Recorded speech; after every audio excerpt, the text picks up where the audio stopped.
printout.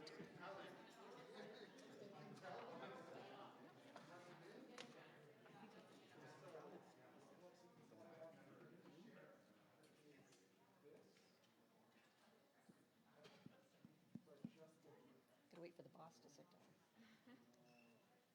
There he goes.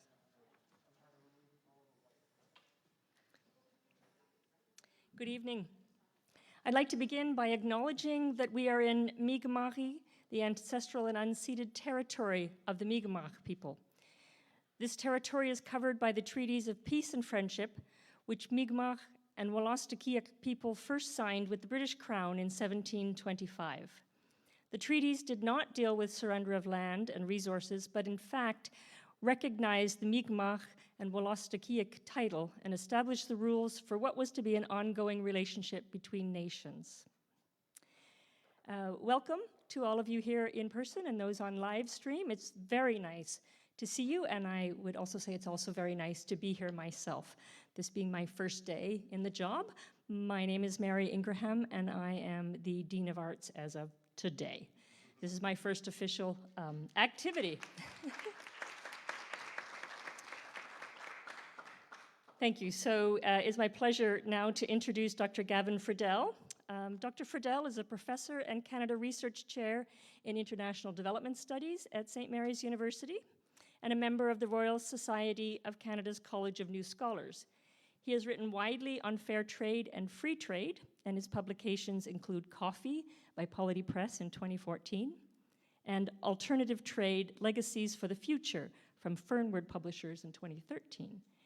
He is a member of the advisory board of the Canadian Fair Trade Network and is currently conducting research on global trade agreements and trade justice. Gavin is the co-editor, along with Zach Gross and Sean McHugh, of the new book we're very pleased to be launching tonight, the Fair Trade Handbook, Building a Better World Together. So please welcome Dr. Gavin Fridell.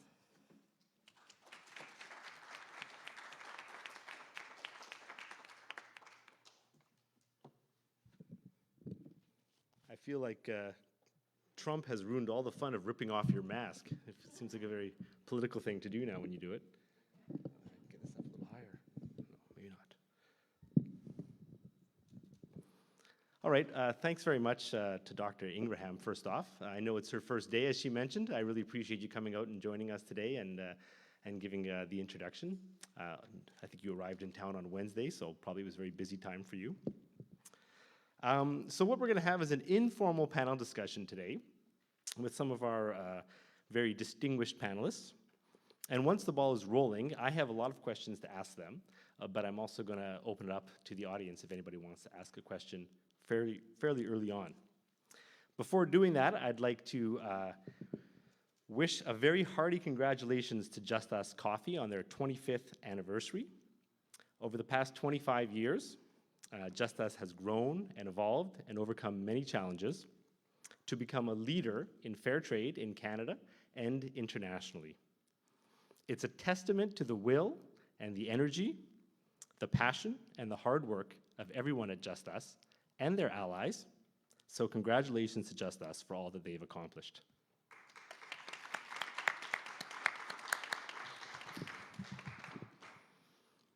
We're also here, of course, to celebrate the Maritime launch, and we have three wonderful contributors of the book with us today.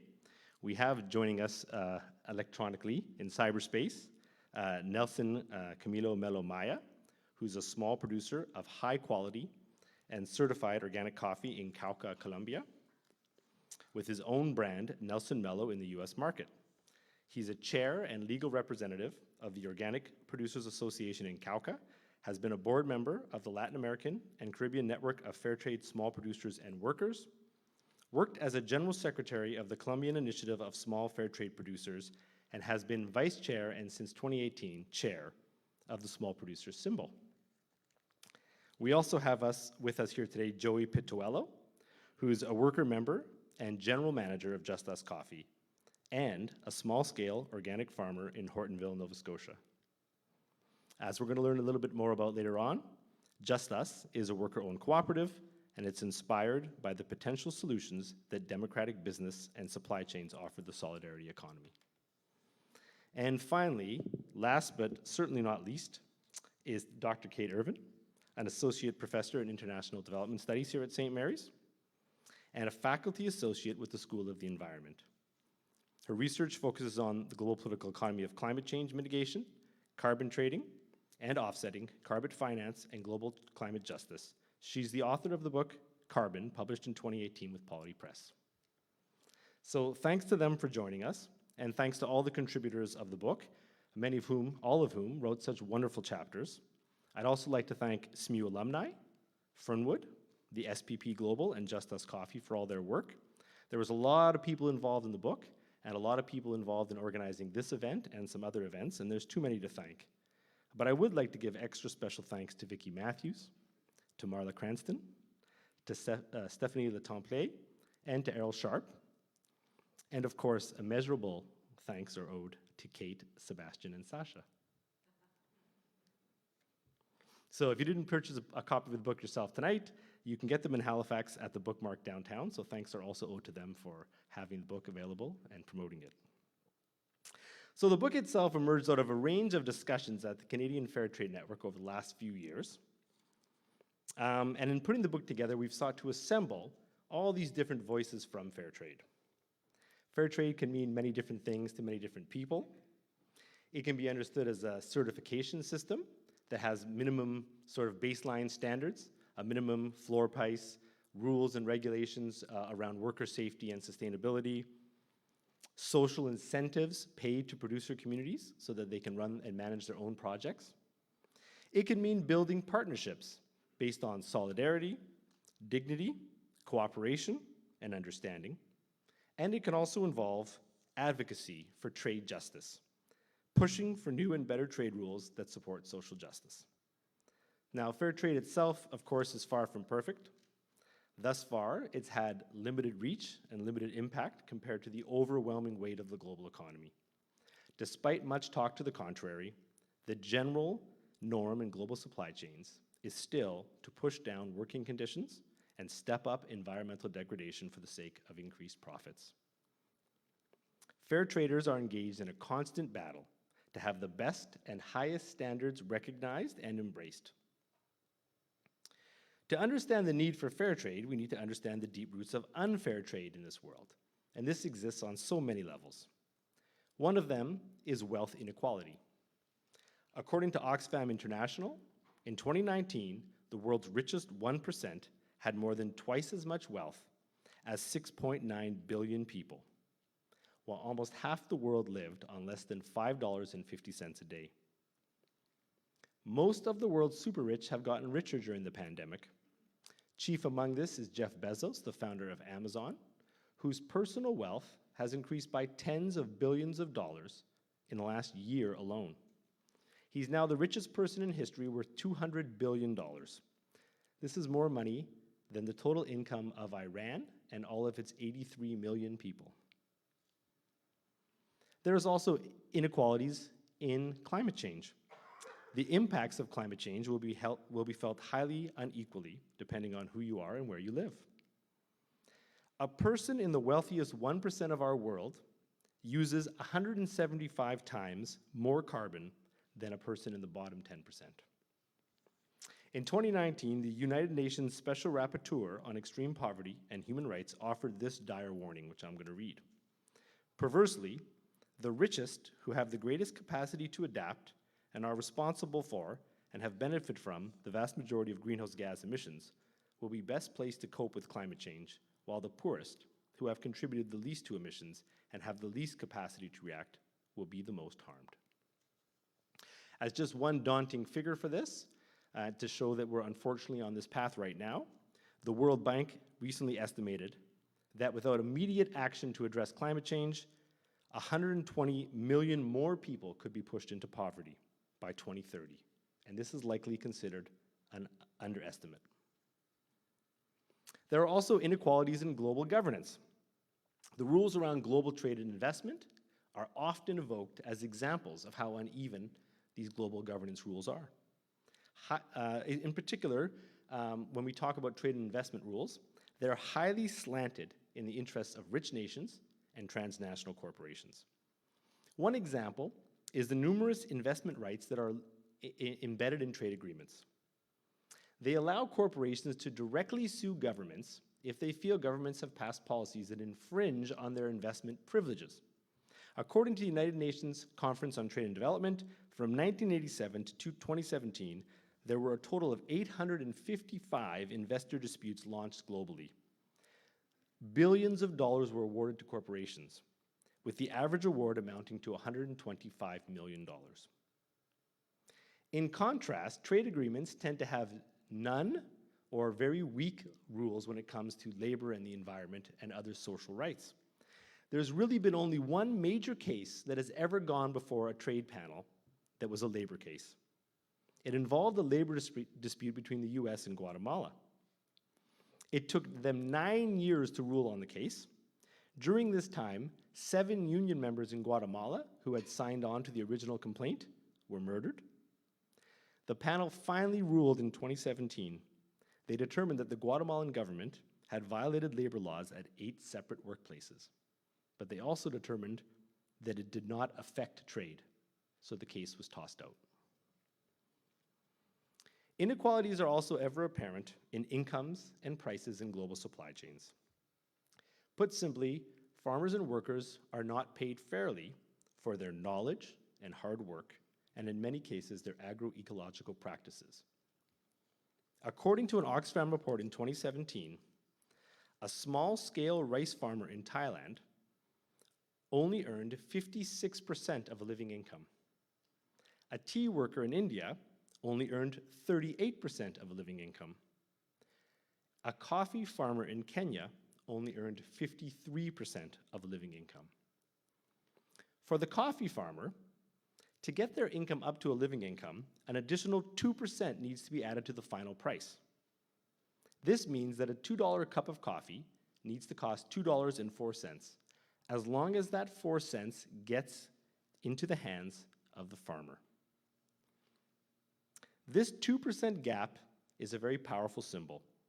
It's both simple to achieve, considering the vast wealth in our global economy. And it's also very difficult to attain, considering the imbalances in power produced by that same global economy. It's this gap and the injustices it represents that fair traders have struggled to overcome. So I'm now going to open the discussion up by posing some questions to our panelists. I have a first round of questions and other ones as well, but after I ask the first round, people are welcome to ask a question anytime they feel like it. So my first question is for Nelson and Joey. In the book, you have a chapter where you dialogue with each other about the need to decolonize fair trade. I wonder if you could tell me a bit about that and what it means to you and your organization. And either Nelson or Joey can go first.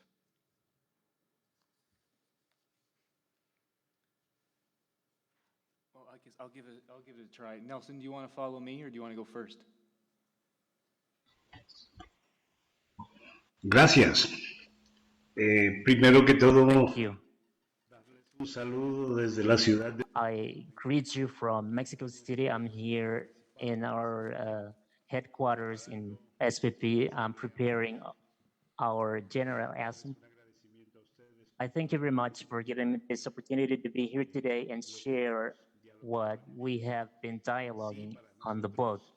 Yes, for us, when you talk about decolonization, that means that we can more control a power that's more well distributed among the different actors on the chain, on the supply chain.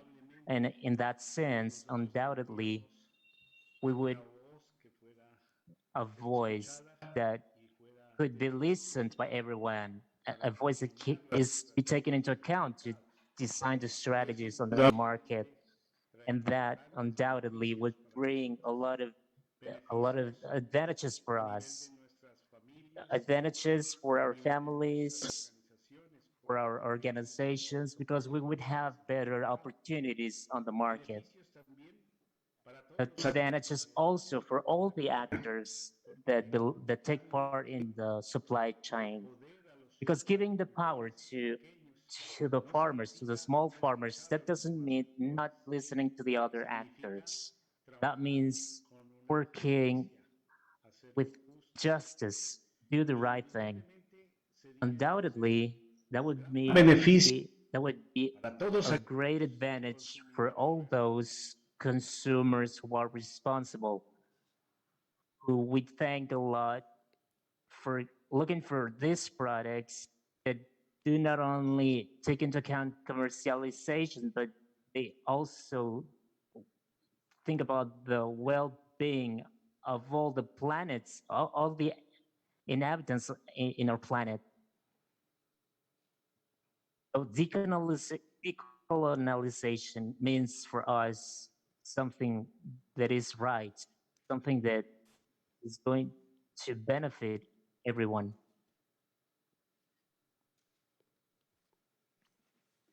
Thanks, Nelson. Yeah, and for us at Just Us, I think, when you think of the products that we sell, chocolate, coffee, tea, sugar, these are all products that have become, part of our lives here in North America, in the global north, but they've all done so, on the backs of slaves and on due to the fact that we have been dealing with this issue of colonization since, for hundreds of years now. I think for us, it's a really challenging thing to sell these products because there's so, there's this specter that kind of casts its shadow on what those products, where those products came from originally. I mean, originally they were very traditional plants that these different cultures around the world would have used, and now they're a commodity that's only become a commodity because of colonialization. So for us, when we started 25 years ago, it was I think it came from a social justice activist kind of philosophy that we got involved in fair trade. We were the first fair trader in Canada. And so it wasn't like jumping on a bandwagon. It wasn't about marketing. It was about, Jeff Moore, and it was about social justice, and Jeff was a social worker, and that's kind of the world he came from before he started the organization. I think for us generally, for me in particular, and for Just Us generally, even over the last 5 years since being involved more with the SPP, despite having deep and long-term relationships with producer partners for some of them almost 25 years since we started, it's been the last 5 or 6 years with our involvement with SPP that we've really started you start to comprehend these behaviors and these patterns that we are involved in as a buyer that are really, really hard to see if you don't have people reflecting it back to you. And being involved with SPP really deeply. I mean, we joined SPP back in 2011. I think we were the first company in the world that did so and supported them with their vision of what fair trade should be. And for us, that was, at that time, it was a gesture of that's decolonization. Let's follow their lead. But it's proven to be much more difficult than that. The power dynamics run very, very deep. I find myself in them every day. And it's really important, this concept of creating enough space for the conversations to happen with these folks that we've had relationships with. It doesn't just happen just because you've had a long-term relationship.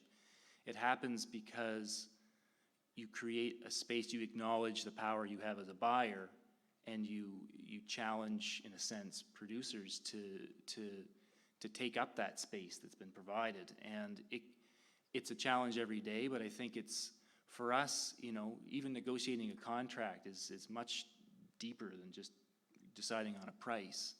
It's about really understanding the organization's priorities and understanding what the values are of the families and the people that are in those organizations. So for us, decolonizing our role within fair trade is a big long-term goal. And it's an everyday learning experience, and I'm honored that we were able to kind of have the opportunity, Nelson and I, to explore that through the dialogue in that article in the book, you know, it really did distill down some of my learning over the last 5 or 10 years into a conversation and really try to explore it in an organic way, in a natural way that people might, you know, from, you know, white settler society might be able to connect with in a more practical, everyday way. So, yeah, and we continue to do that work every day. Thanks, Joey, and thanks to Nelson. I'm going to bring Kate into the discussion now by raising some issues from her chapter before we open things up. Kate, you know, in the book, you and I have co-authored a chapter together on trade policy. We ask, you know, if trade policy can be fair. And, you know, we're somewhat skeptical. But I know, of course, that you're an expert on climate change. And I'd like to ask, how are things looking these days for climate change policy, globally or nationally? And of course, blah, blah, blah comes to my mind, but I'll let you answer. Yes, if anyone watched that video of Greta Thunberg addressing leaders and people around the world, then you'll know the blah, blah, blah. And I think we'll be hearing a lot more blah, blah, blah as time goes on. You know, I think, one, I mean, it was great to be able to participate in the book and think through these issues. And it's a challenge. You know, can trade policy be made fair, and thinking about climate change policy.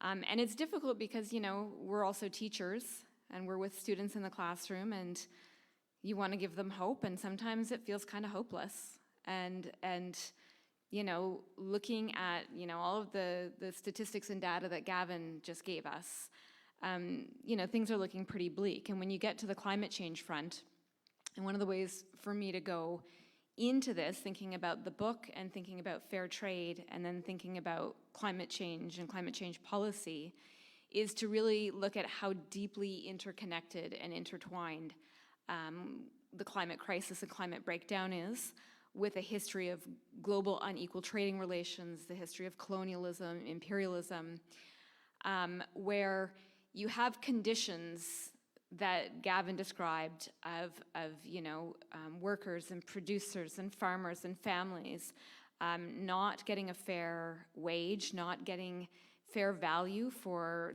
the work that they put into what they do, being exploited, being dispossessed. We see it all over the world. The wealth being captured by, you know, the top corporations and those up the value chain. And you see that when all of the statistics about all of the hardship that people are confronted with, and now take climate change and slap it on top.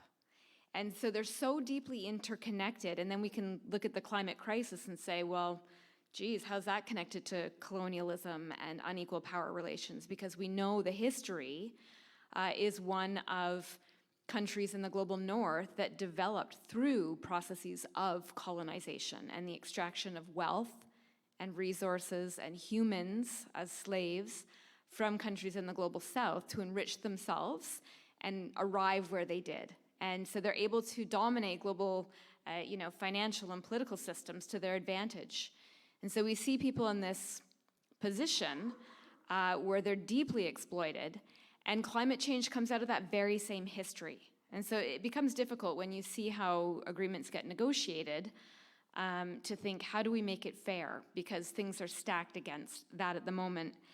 And so with climate change, you add, you know, the impacts of, you know, and I was jotting down and I could go on forever, but, you know, we're talking about drought, we're talking about heat waves, we're talking about flooding, we're talking about all those things that lead to crop failure. So all of the fair traders out there whose livelihoods depend on the crops that they're growing and accessing these markets are finding themselves now confronted with climate breakdown and growing indebtedness and loss of livelihoods, and then having to make the horrific decision to leave their homes and their families to maybe try to get into the US.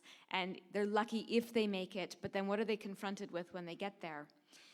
And so just some data about where we're at now in terms of, you know, how well we're doing or not.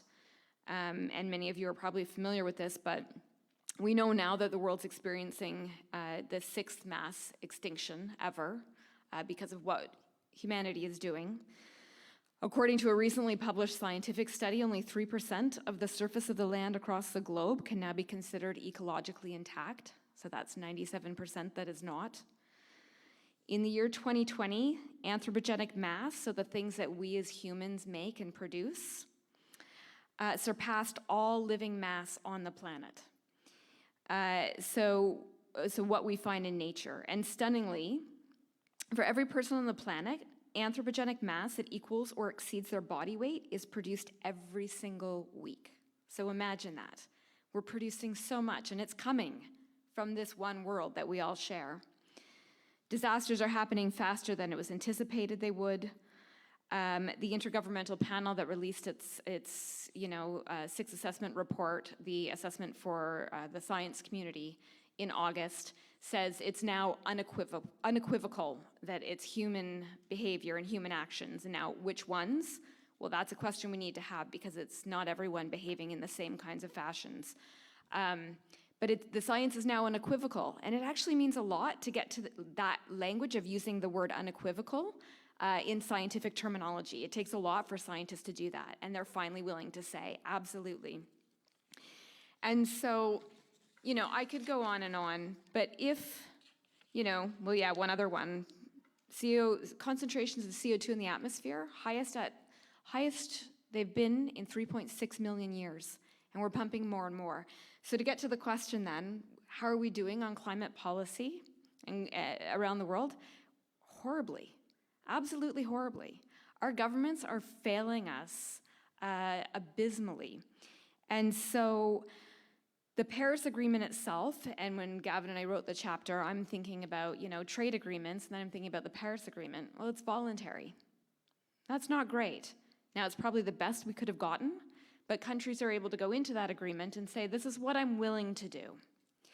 And Carbon Action Tracker, an organization that assesses the commitments that countries have made to the Paris Agreement, their most recent assessment of 164 nations that have submitted updated, more ambitious targets, they've ranked it as highly insufficient globally, which will lead us to a world of closer to 3 to 4 degrees Celsius of warming.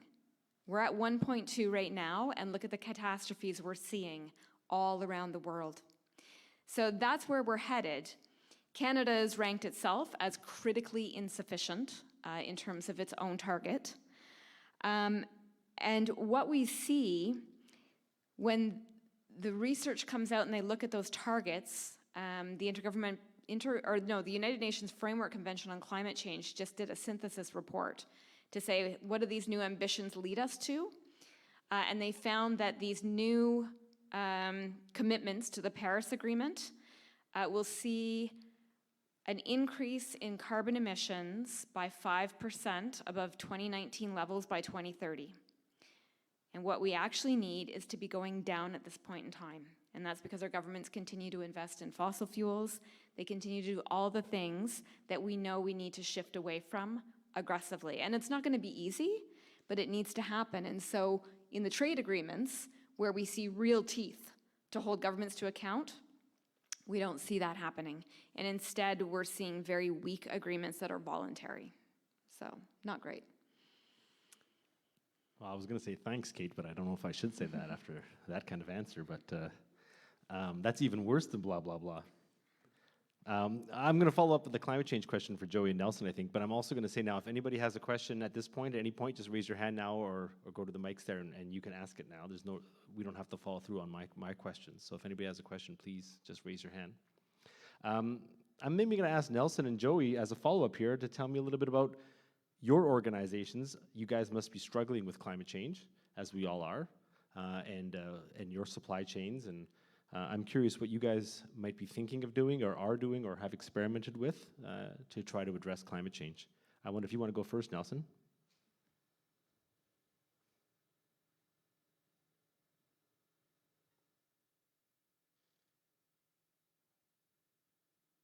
Here. Yes, we're living day by day, and we see that they're lucky enough to keep contact with nature, to be very close to nature. We see our lifestyles are different, and we are we have the possibility to observe nature closer. So I would like to say that as for our international small producers network, SPP, we are working,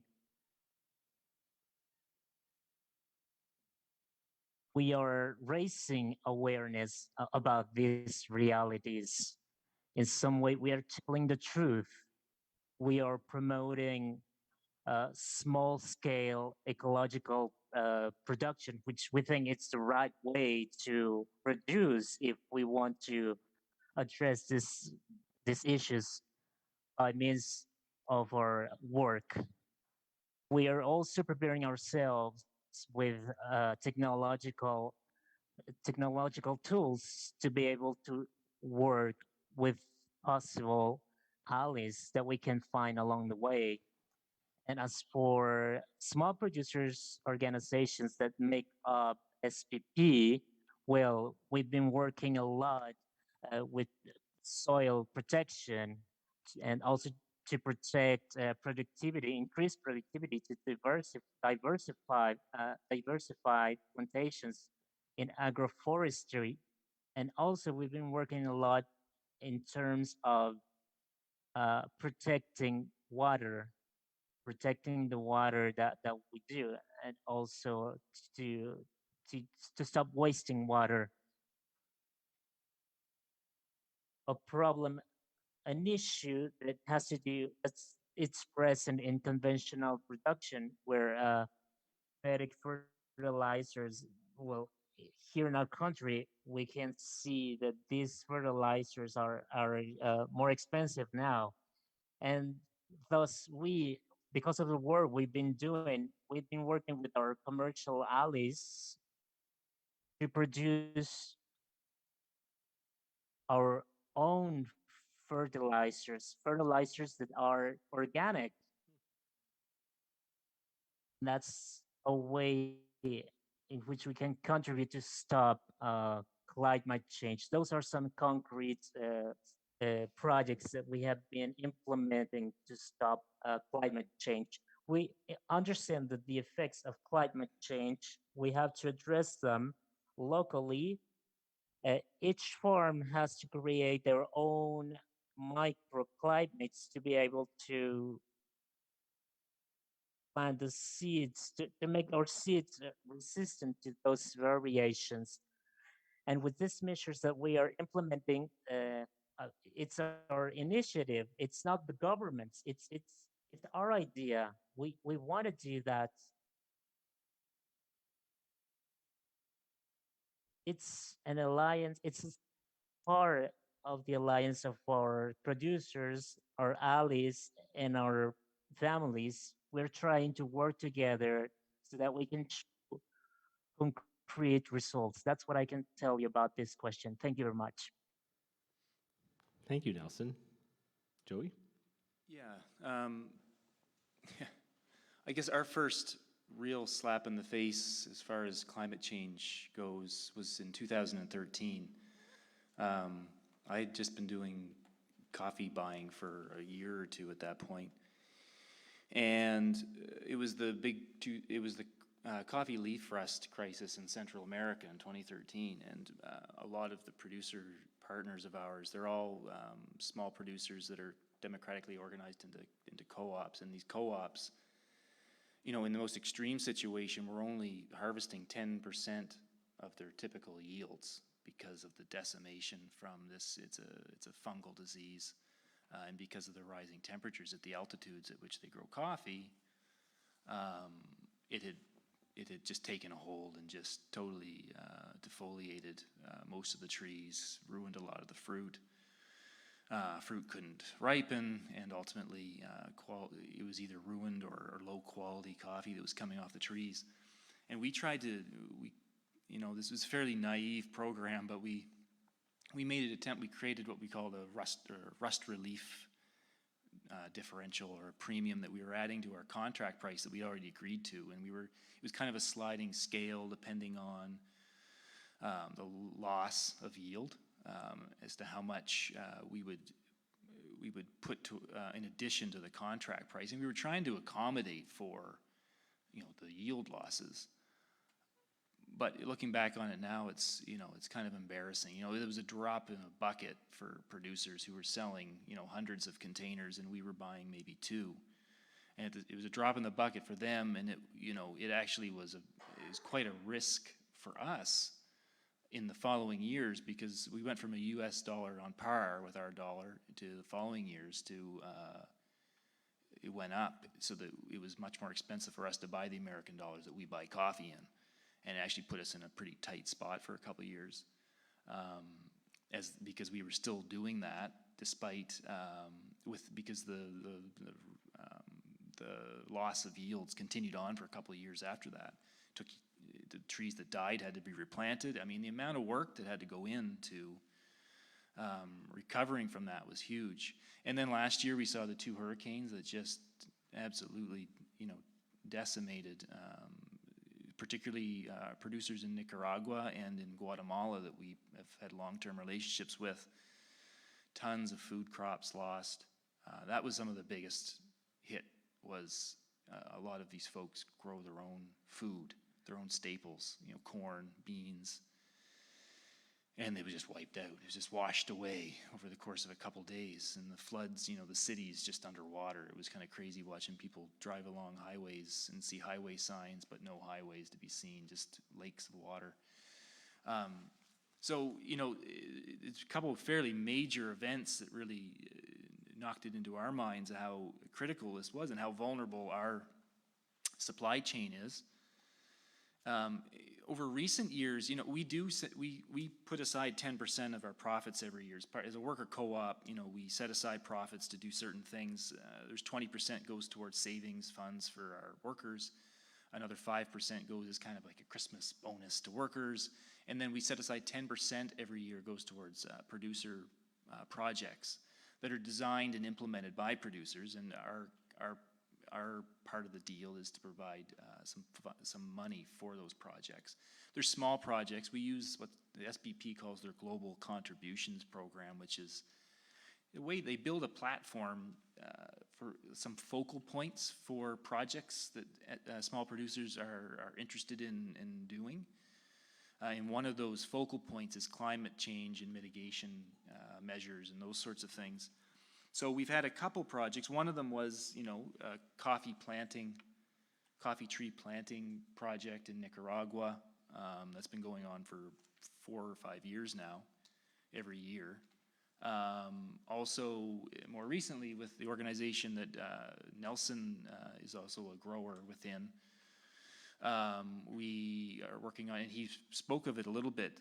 They call them Fabricas in Spanish, and it's kind of like a bio plant, which is they manufacture their own kind of soil biology, and they've made means of, they harvest it from the forests in the area around, and these fungal and bacterial cultures, they grow them into large amounts, and then they spray them on the soil, on the trees, all around in their farms, and it really increases the biological activity in their soils.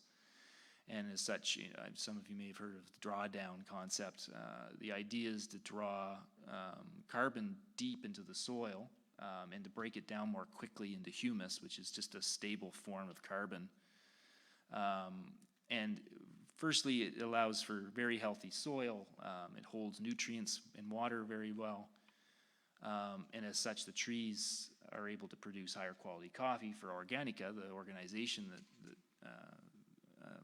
Nelson's a member of.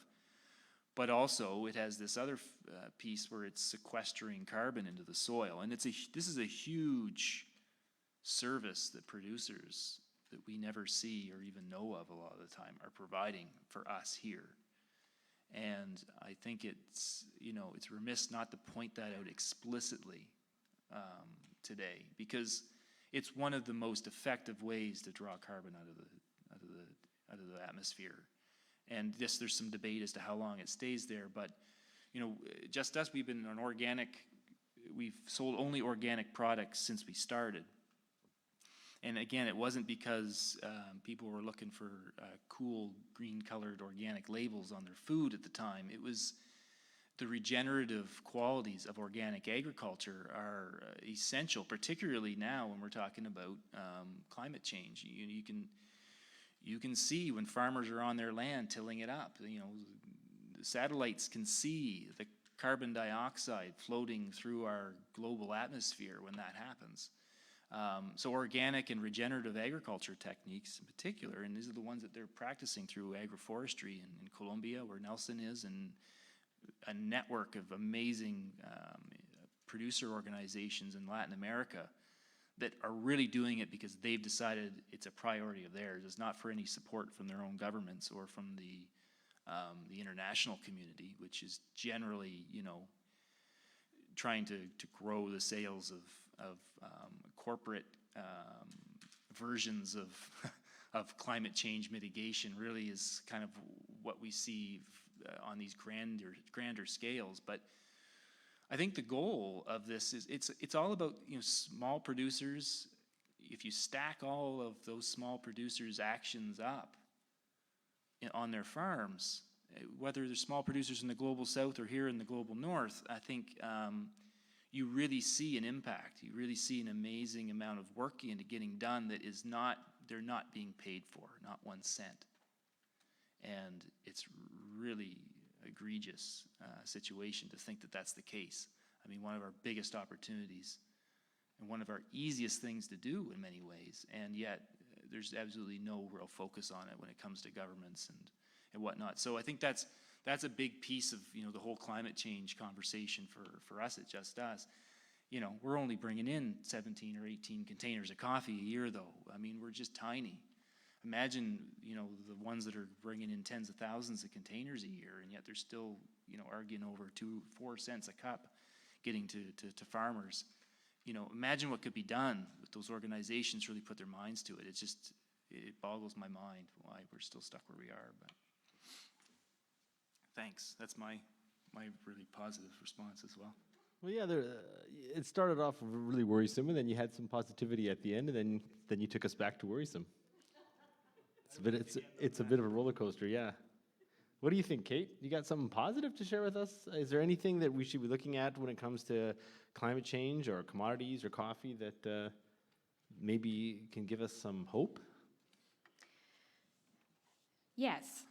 And so, and I think that's to go back to saying, you know, especially as a teacher, I struggle with this one because I have students in my classroom who, you know, they're younger, they're at a stage of life where they're still thinking about what's going to come and maybe one day have children and all of these things.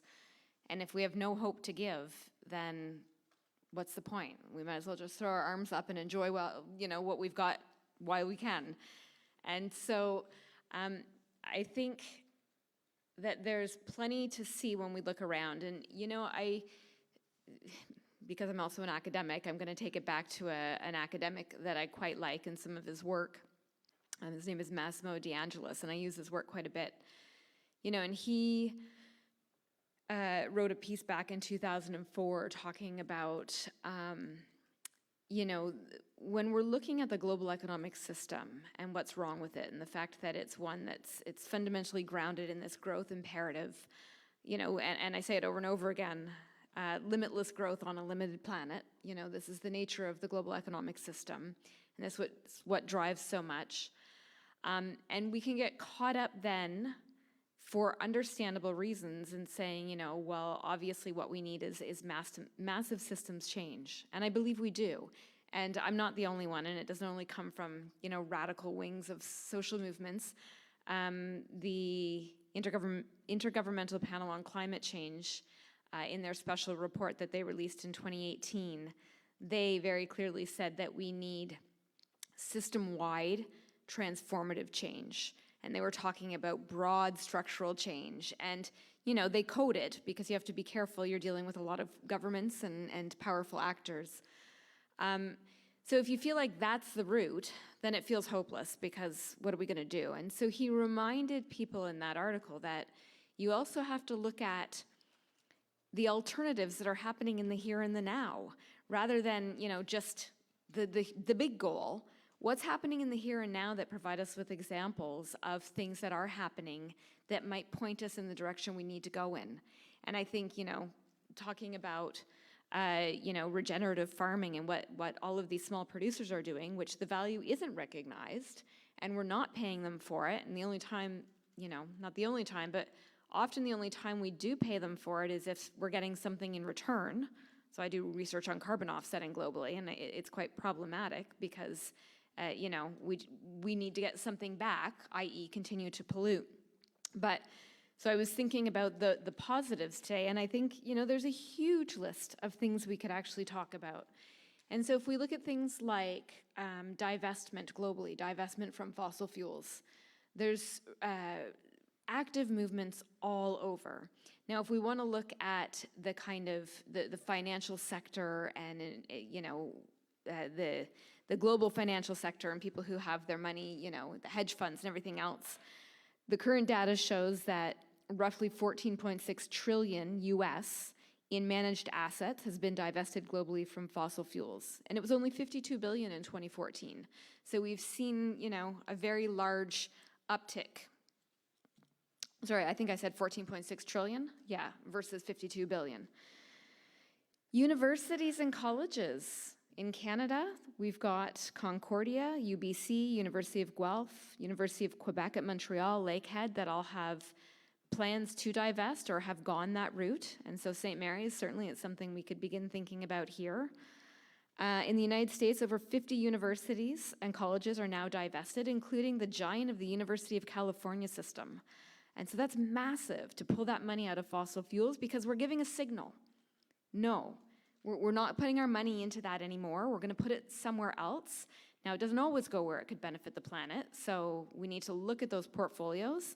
But it's about saying we're not putting it in something that is responsible for the vast majority of climate breakdown, which is carbon emissions from the combustion of fossil fuels. Over 58,000 individuals have divested 5.2 billion. And cities all around the world, Oslo, New York City, the country of Ireland. So it's a real movement. And so we have to look at those movements.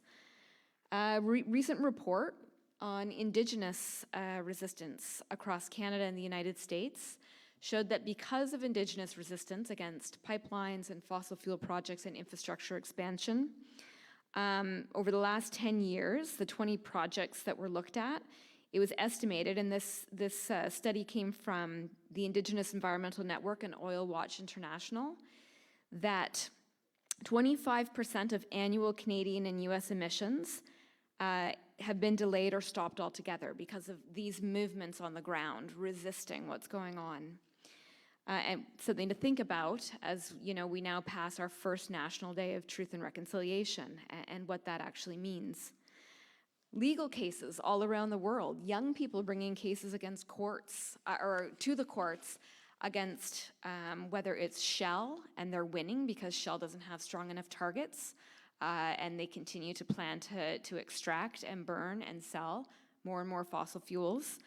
And so we're seeing all of these different cases. The Fossil Fuel Non-Proliferation Treaty is a really interesting project right now that we just, lots of academics, I think the number is, what is the number? I've got it written down here. An open letter, which I signed on to, I know Gavin signed on to. 1,800 scientists, academics, and researchers signed on to it. You have endorsement by 14 cities and subnational governments, including Los Angeles, Sydney, Toronto, Vancouver, Barcelona, not Halifax. 132,000 individuals and 800 organizations around the world. And similar to the Nuclear Non-Proliferation Treaty and the work that was done there to attempt to stop the production and sale of nuclear weapons, this is a movement gaining traction to say it's time that we stop with fossil fuels. And more people are signing on to it, and more leaders are beginning to listen. Civil society mobilizations last Friday, Fridays for the Future, young people all around the world, thousands and thousands and thousands. This is their world we're leaving behind. So, I could go on and on and on about all of the positives we're seeing, and I think the lesson is we absolutely have to look at the big picture, because I also believe that if we're not looking at the broader structures, we're not able to actually respond effectively. But at the same time, if we're not looking at all of those positives all around the world, then we're going to feel hopeless and we're going to think it's not possible when there is so much happening and there's such a wealth of knowledge and ability that, there's reasons for hope. Thanks, Kate. You know, on the labor side, one thing that's actually I found really interesting, so after years and years, I mentioned to everybody that really tragic case in Guatemala, and after years and years of watching trade negotiations pass one trade agreement after another that always favors investment rights and never has anything for labor or the environment, through the sort of political mess that was the renegotiated NAFTA, emerged this relatively strong labor chapter. And I've been following that closely, and that's been really quite interesting, especially at the end. The Democrats basically forced into the trade agreement a rapid response labor mechanism. And what this means is that labor violations can be, the response could be rapid if there's a really egregious violation of labor rights. And actually, in Silao, in Guanajuato, in Mexico, a very large GM factory with thousands of workers, just this past year, in Mexico, it's very common to have these protection unions, which are unions that are essentially forced on the workers, that the workers themselves didn't vote on. And so these workers were protesting about their own union, and they made a complaint, and the complaint went to the US and went to the Biden administration, and the United States Trade Representative decided to act on it. They triggered the rapid response labor mechanism of the new NAFTA, and there was immediately negotiations between the US and Mexico, and a discussion, and they decided to have a new vote amongst these workers, a new vote on their collective agreement that was, they agreed would be overseen by the International Labor Organization, and they would add many, many more labor inspectors from Mexico, and they had a new vote, and this time the workers voted freely against their union, and now they get to form an independent union at this factory. So this is stuff that would have been considered maybe unheard of only 2 years ago. There's a few other labor disputes in the works right now through this very same mechanism with NAFTA. Now the worry would be is that you have to have the right governments in place to actually follow through on these agreements. But I found that very exciting, and so I think that if you keep pushing back, it's amazing that one day you push, and then suddenly a crack opens up. I wonder, Nelson, do you have a positive project or a positive story you'd like to share with us? You've already told us some great stuff, but is there anything in particularly positive that you'd like to share with us? I mean, of course, you can tell us something negative if you'd prefer, but we have Joey for that, so.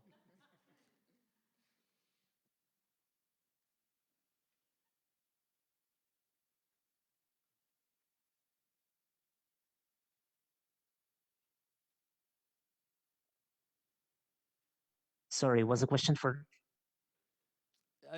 For Nelson, I was just wondering if you wanted to Nelson. share with us any particularly positive project or story you have on the go. Any interesting projects? Thank you. Yes. We had mentioned that we in our organizations, we've been silently working, facing these realities because realities that had to do with climate change because they're affecting us. Well, many actors, they've been talking, they've been speaking uh, only blah, blah, blah, but we depend a lot on what's happening, what's going on with nature, with our land, and we take action. We've been taking action, we've been doing things. Fabricas, bioplants, for example, we've been working on agroforestry, and we've been observing results, concrete results from this. Nevertheless, it's very difficult, and that affects us all. Many situations, in many conditions, this climate change. And as for our groups, we've been also working something positive that we have been seeing, observing is this thing that we've constructed. We started construct 10 years ago. I'm talking about this international, intercontinental ecological network, which is SPP. Nowadays, we have things that we can show within SPP, as Joy was mentioning. Worrying thing about this is we are still alone. We feel we are alone. We need more allies to be able to achieve better results for the benefit of environment protection for our income too, so that we can ensure that this planet is healthy and global population is healthy too. Because a lot of the diseases nowadays, they're caused because of the products that we eat. Most of them are produced with chemicals, and I think it's something very good that we have to show to the world, and it's not something that was born just today. It was born 17 years ago, but unfortunately, we need much more allies to spread the word, because we also need more resources to have a broader reach. That's what we have to share about this as a positive story for this. Thank you. Did you want to respond as well, Joey, or should I move on to another question?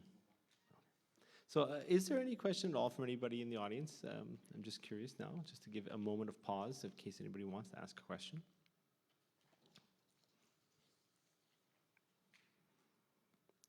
All right. I wonder if I'd just ask everybody on the panel, a challenge, I would say, for international trade, a challenge for coffee, for the coffee trade, for all of us in the global economy, and the kind of lifestyles we've all gotten used to, is the challenge of degrowth, the challenge of localizing your economy. And I know this is also a challenge when we think of, say, Just Us, bringing in coffee from around the world. So many of us have gotten so used to so many products from around the world that I think we even take for granted just how much everything that we see around us is from around the world. I wonder if you have any thoughts on degrowth or on localizing the economy. It's my understanding that SPP has, in fact, struggled with that issue in terms of trying to expand their national coffee markets. But I'll let Nelson and Joey talk about that. But any thoughts on degrowth or localizing the economy and the prospects for it, or the desirability? I guess I could speak briefly. I don't know, I can't speak intelligently to the degrowth concept, but certainly in terms of localizing, I know that's one of the really critical pieces of our involvement with SPP. I mean, one of the things that really struck me when I first started traveling to the countries where they grow coffee was that, they prepare these amazing coffees that get exported away, and then literally they would drink the garbage that was left behind, the stuff that they sifted off the top of the cleaning systems that they have there, where basically you float things, the floaters go to the top and you skim them off, and everything else kind of goes along the process and for quality. And that really struck me as a little bit depressing when I first noticed that being the case. It's interesting to see that that's not the case in all countries now, and that's certainly, I know in Colombia they have an amazing quality coffees they sell domestically, and they've really grown a domestic market. I know that's the case in Costa Rica and Brazil, and more in other parts of Latin America as well. I can't speak as well to Africa and Asia in terms of coffee production, but I think that for us, SPP's focus on building local economies where they can capture some more of the value of the products they grow is really intriguing. It's intriguing that the more mainstream fair trade concept hasn't dug into that a little bit deeper. But the reason they haven't, I think, is because they haven't really embraced producers as true owners and shapers of the fair trade movement, and SPP has. SPP is 100% producer-owned, so it does shift that focus, and I think it's critical that we do so. it's about capacity building really in the end, right? We talk about fair trade, and we talk about impacts that it makes and all these things, and I think the major impact that fair trade should be making is building the capacity of organizations and of producers in the global south, and giving them not giving them the agency, they have it, but allowing them the space to be able to act upon that, and retain resources, pay them better prices, all these things. I mean, when it really comes down to it, it's all about money in many ways. But if they can circulate that money in their own economy, in their own communities, within their own organizations, it's no different than here. You get, it goes around the circle multiple times. And so the impact of those dollars is much higher as a result of that. So, yeah, I think, I know that Nelson could speak much more in depth to this, but that's one of the things that really struck me as important in my, time learning from small producers at SPP, the impact that this can make when they grow their own local economies. Did you want to add to that, Nelson?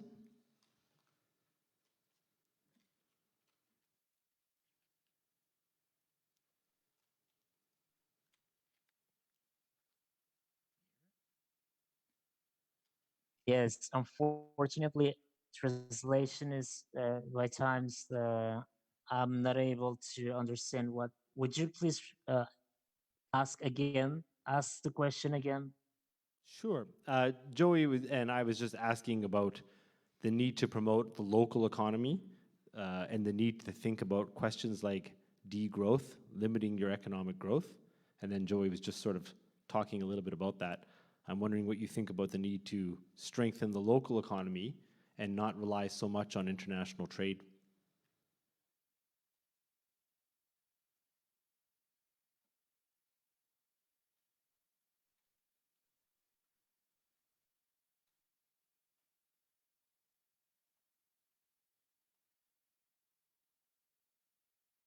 Yes, I think that one of the fundamental works that we have to keep on doing here at SPP is strengthening local economies, because this would stimulate diversification of products.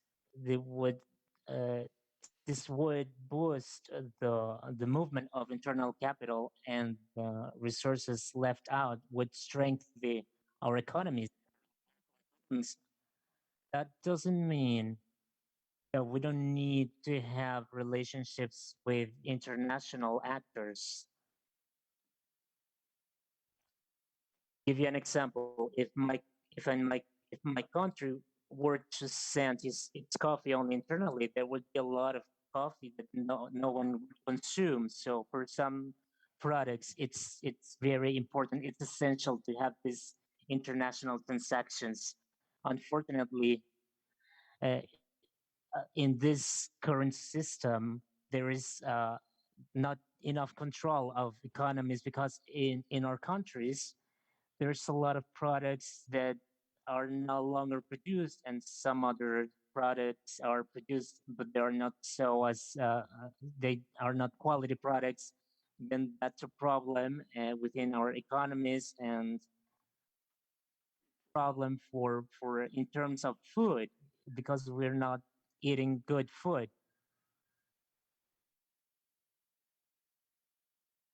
It's okay to strengthen local economies. That's something we need to do. We need to think about that.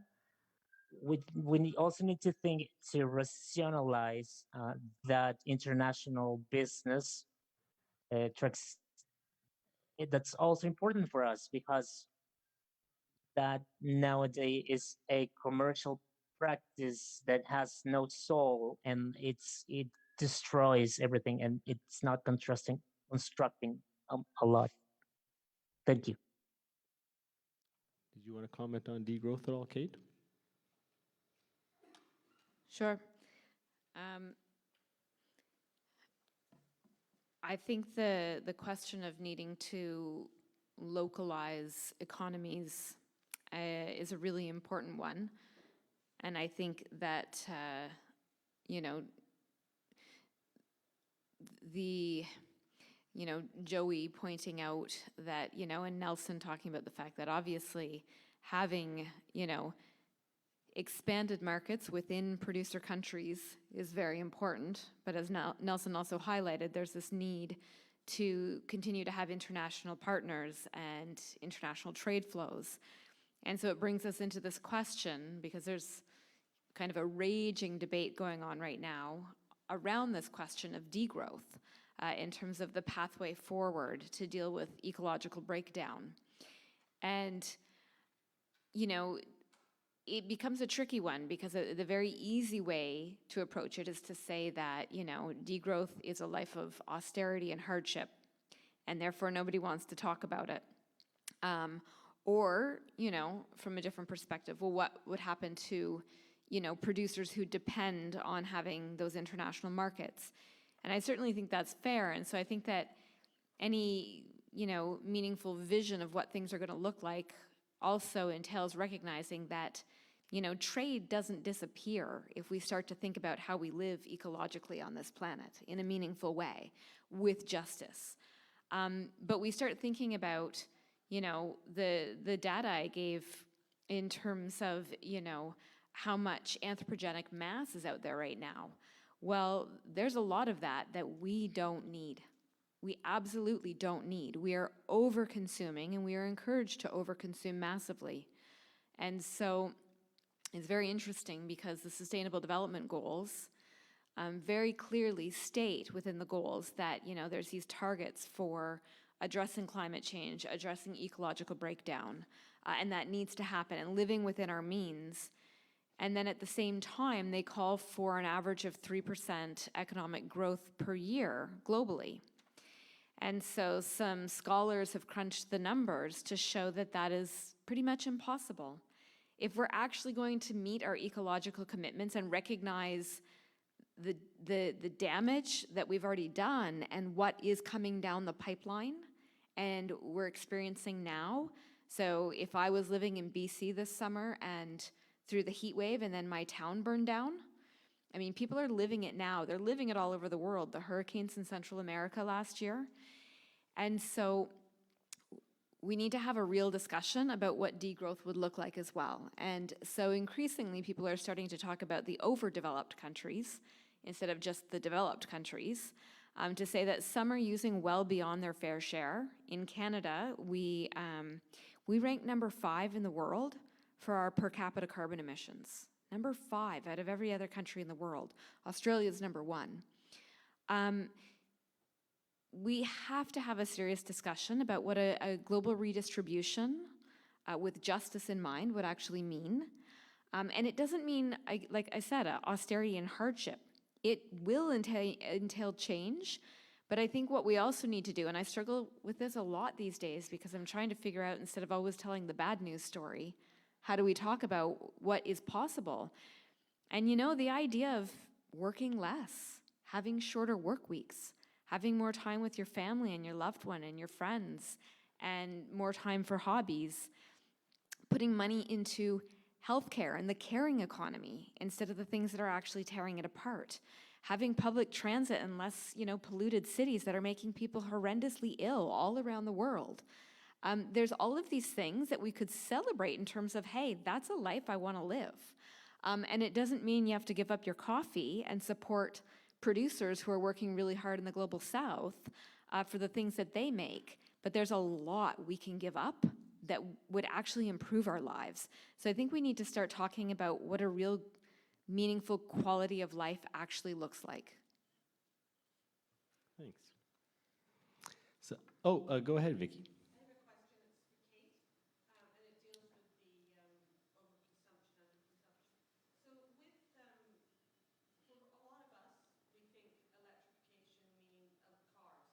Sorry, I'm not able to listen to Vicky.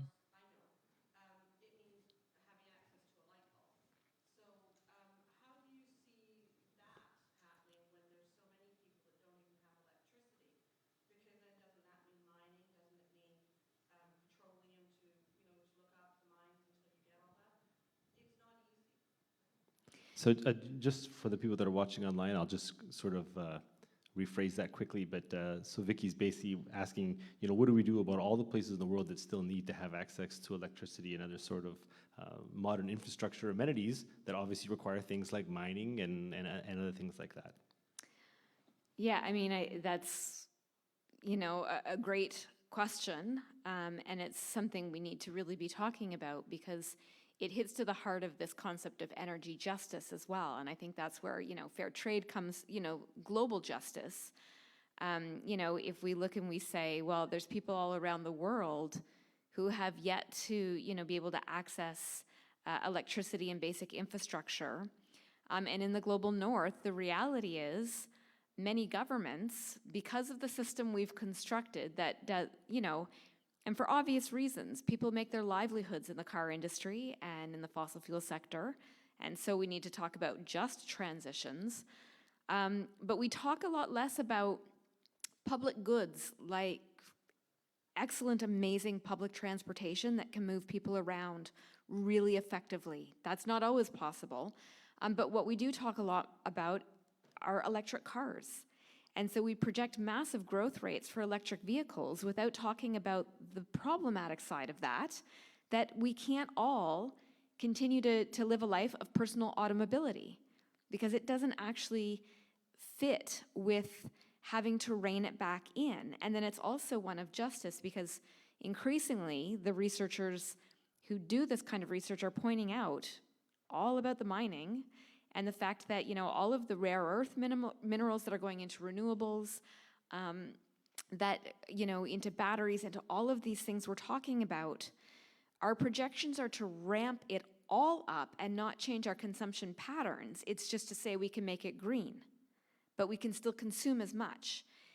And the question is that actually possible? And many of the scientists and geologists doing the work on this are pointing to the real limits we're going to run into when it comes to mining around the world and the kind of ecological problems that we're going to be confronted with there.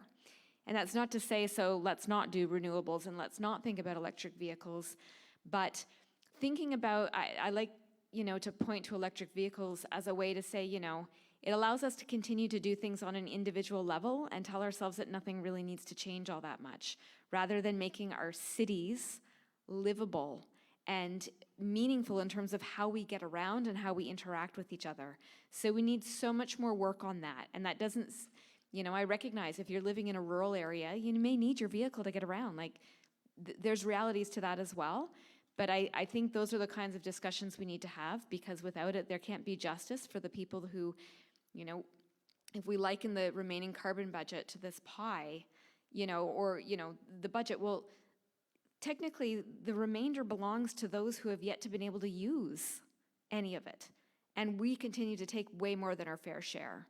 So I'd say public transportation and walkable and livable cities rather than everyone getting electric vehicles. So I think we're almost at the point where I'm going to be wrapping things up soon. I'll give everybody an opportunity to give a last comment if they'd like. Before I do it, I have to, there's a raffle here for these great little Just Us bags. Gift bags, and I should announce that for the online draw, the winner is Frank Lin, who's BA 2016, so congratulations to Frank Lin, and the alumni office will be coordinating delivery with you. And we also have an in-person draw, and I'm very happy to say that Kesslin AEO James won, and that's fantastic because Kesslin actually helped poster for the event and is just all around a wonderful fair trade supporter over many years, and also a board member of the Canadian Fair Trade Network, right? So there you go. Fantastic to be able to give it to Kesslin. So then, now that, there's also a little neat gift backs from SMU alum for the speakers, guys. So to wrap things up, I'm just going to give everybody an opportunity, if they want it, to say a final thought. Does anybody want to say anything?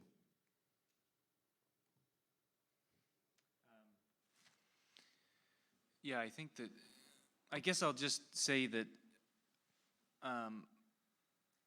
just bring it back to where our article kind of played a role in the book, and speak to the fact that we really, there's in so many ways we see, like even with the climate change conversation, this kind of paternalistic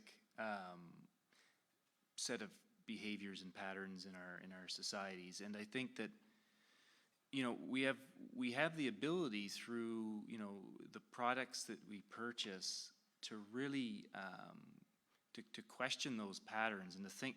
And I think that's what's a really unique thing about fair trade. And this book was really exciting for me to read through. I haven't gotten through the whole thing yet, but to really get a sense of how we, a voluntary kind of certification system, has gotten us this far. Just think of, if we start to really,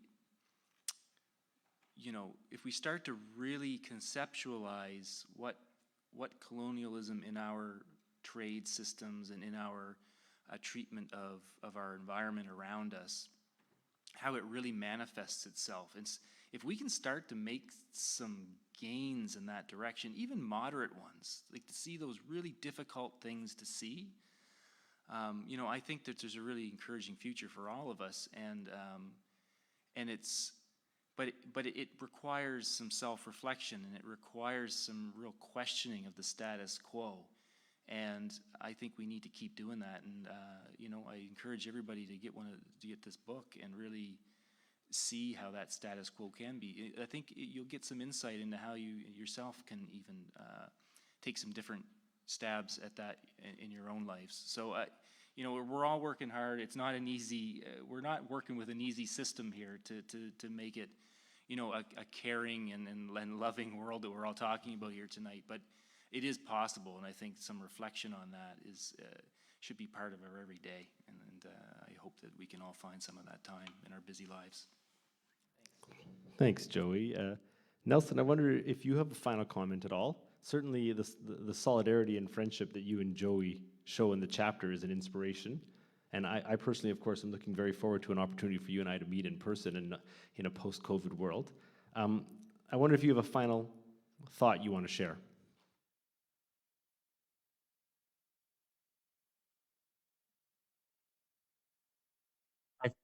I believe that this book is a support, a very important support for the work that SPP is doing. I believe keep on moving on and not to stop moving forward. It's a way to act in a positive way by showing results and telling the truth, speaking up. We at SPP, we're going to continue with this commitment, with this engagement to for life. It's not about business. We want to build alliances, very valuable alliances within SPP that will allow us to guarantee a fair trade that truly cares about the needs of everyone, the needs of consumers, the needs of producers, the needs of the planet. We are all together in this. It's a work for life. We're working for life. It's not something we started to increase sales or to produce more and to be competitive on the market. No, that's not our intention. We work and we encourage everyone to join us because we are fighting for the well-being of everyone. When you consume healthy products without chemicals, you are guaranteeing the lives, your health, the health of the people who are on this planet now and the planet of those babies that will be born in the future. Those future generations that will be will be fed with healthy products. They will be happy. That's what we're working for. And we invite everyone, we encourage all those reading this book to ask that the products that you consume, sure that they really come from fair trade producers and to defend and advocate for fair trade. So here at SPP, we say that we are a family. We are the SPP family. Thank you very much for all this work you're doing. there for the sake of our planet. Thank you very much. Thanks very much, Nelson. Kate, did you want to have a quick closing comment? Yeah, I mean, just quickly, I'll say that it was an honor to participate in this project that I think, you know, there's often a debate out there around the role consumption plays in changing the world, with many arguing that, you know, well, we consume as individuals and we need more. You know, but increasingly, I, you know, there's so many out there who are saying that, you know, well, what kind of consumption are we talking about? And I think the book and Just Us and the SPP highlight the very best of what it can be. And to go back to that, you know, saying from, I think it was the World Social Forum, another world is possible. We have those who are actually embodying it and living it, and they're showcased in the book. And you realize that you can actually be part of a community doing good all around the world. And I think that then takes us away from the ideas of us as individual consumers to say, look what everyone's doing here, and it brought everyone together, and you know, the book comes out of it, but so much more in terms of our relationships. So I think that's a really hopeful note, and there's so many lessons to be drawn from it. Thanks, Kate. I think my final reflection, which will be very brief, is just again to reflect on the power of blah, blah, blah. I think Greta Thunberg is getting at something there, and that is that no sooner do we come up with great idea, like trade justice or fair trade, but let's say trade justice or climate justice, then the powers that be work to water down what that means. They work to drag it into something that's easy to consume and easy to respond to, as opposed to the more powerful demands that were originally in that term. But you can come up with new terms all you want, and every new term you come up with, there's always pressure to water it down. And I think what Greta's doing with the blah, blah, blah is she's challenging us to demand that trade justice should be about trade justice, and that climate justice should be about climate justice. And I think the challenge for all of us every day when we wake up and we live our daily lives is to always resist that temptation to let these terms not be meaningful, and to keep pushing forward and demanding that they are what we originally hoped and intended them to be.